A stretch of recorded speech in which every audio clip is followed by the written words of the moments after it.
أحد المصابين في حادث تواصل بين المعيدين والمعارضين الدكتور محمد نصر محمد عبد العزيز. اتكلم سنة انت جاي هنا ليه؟ أنا جاي هنا عشان البلطجية ضربوني.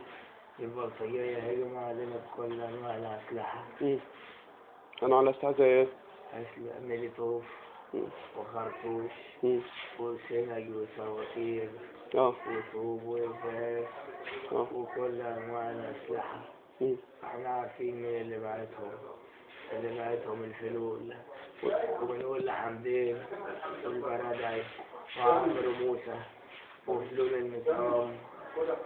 المصري مش هتوقع، مصر مش هتضيع، مصر مش هتوقع ومصر مش هتضيع، ولن نستسلم.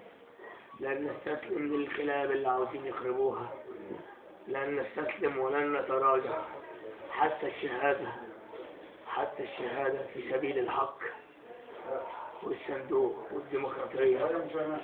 احنا سلميين، ما مسكناش حاجة ولا حدثنا حاجة ولا ضربنا حاجة.